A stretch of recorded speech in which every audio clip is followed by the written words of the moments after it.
पश्चिम Asia में बढ़ते तनाव और तेल आपूर्ति को लेकर बनी वैश्विक चिंता के बीच भारत के लिए एक राहत की खबर आ रही है सामने। नमस्कार, मैं हूं आपके साथ ममता तिवारी और आप देख रहे हैं न्यूज़ 18 का डिजिटल प्लेटफॉर्म। करीब 20,000 टन एलपीजी लेकर मार्शल आइलैंड्स के झंडे वाला टैंकर सीमी सुरक्षित रूप से गुजरात के कच्छ जिले स्थित कांडला पोर्ट पहुंच गया है। यह टैंकर 13 मई को रणनीतिक रूप से बेहद महत्वपूर्ण हॉर्मुज को पार कर भारत पहुंचा है। हॉर्मुज दुनिया के सबसे महत्वपूर्ण समुद्री व्यापार मार्गों में से एक माना जाता है। ये फारस की खाड़ी को अंतर्राष्ट्रीय समुद्री मार्गों से जोड़ता है और वैश्विक ऊर्जा आपूर्ति के लिए बेहद अहम है। ऐसे समय में जब इस क्षेत्र में तनाव को लेकर दुनिया भर की नजरें टिकी हुई हैं, भारत पहुंचा यह एलपीजी टैंकर काफी महत्वपूर्ण माना जा रहा है। भारत ईरान के बीच हुई अहम बातचीत। इस बीच ईरान के विदेश मंत्री सैयद अब्बास अरागची ने भारत के विदेश मंत्री एस जयशंकर से बातचीत की। बातचीत के दौरान अरागची ने कहा है कि मित्र देशों को व्यापारिक सुरक्षा के लिए ईरान पर भरोसा रखना चाहिए। उन्होंने सोशल मीडिया प्लेटफॉर्म एक्स पर लिखा कि भारत के विदेश मंत्री एस जयशंकर के साथ क्षेत्रीय हालात पर सकारात्मक चर्चा हुई। ईरान हमेशा हॉर्मुज की सुरक्षा का अपना ऐतिहासिक दायित्व निभाता रहेगा। ईरान सभी मित्र देशों के लिए एक भरोसेमंद साझेदार है और व्यापारिक गतिविधियों की सुरक्षा सुनिश्चित करेगा। सूत्रों के मुताबिक 13 मई को भारत आ रहा एलपीजी टैंकर एमवी सनशाइन भी हॉर्मुज पार कर रहा था और उसे सुरक्षित भारत पहुंचाने के लिए हर संभव सहायता दी जा रही थी। बताया गया है कि ये फारस की खाड़ी से सुरक्षित निकाला गया भारत आने वाला 15वां एलपीजी जहाज था।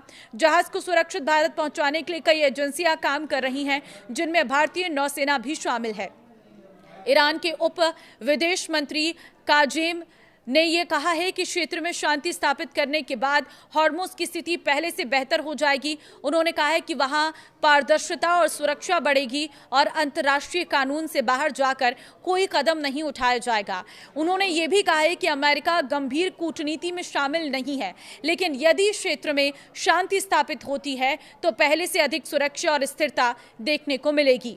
ब्रिक्स देशों के विदेश मंत्रियों की बैठक से पहले नई दिल्ली में बातचीत के दौरान काजेम ने कहा है कि पश्चिम एशिया में तनाव कम करने के लिए भारत की किसी भी पहल का ईरान स्वागत करेगा।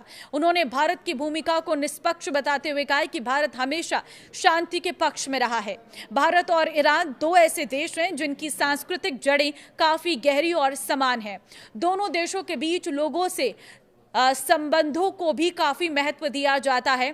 ईरानी उप विदेश मंत्री ने कहा कि क्षेत्रीय तनाव कम करने के लिए यदि भारत कोई कूटनीतिक पहल करता है तो तेहरान उसका स्वागत करेगा। तो देखिए, फिलहाल ये अच्छी खबर है कि भारत में एक और टैंकर पहुंच चुका है, जिससे एलपीजी की कोई कमी नहीं रहेगी, क्योंकि भारत में इस वक्त जो स्थितियां देखने को मिल रही हैं, महंगाई का जो दौर शुरू हुआ है, सरकार की जो कोशिशें हैं उसके बीच में एलपीजी टैंकर का पहुंचना एक बहुत बड़ी राहत है। और इसी तरह से बाकी के जहाज भी जो हैं सुरक्षित भारत पहुंचने की पूरी कोशिशें लगातार जारी हैं। भारत के प्रधानमंत्री नरेंद्र मोदी इस वक्त कई देशों की यात्रा पर हैं और ये यात्रा भी बहुत महत्वपूर्ण है, क्योंकि इससे भारत में जो संकट आया है खास तौर पर ईंधन का, उसे कम करने की एक बड़ी कोशिश है। तो इस वीडियो को शेयर कर दीजिए सब लोगों के साथ, क्योंकि ये इस युद्ध के बीच में एक बहुत बड़ी राहत की खबर है कि एक टैंकर भारत पहुंचा है। नमस्कार।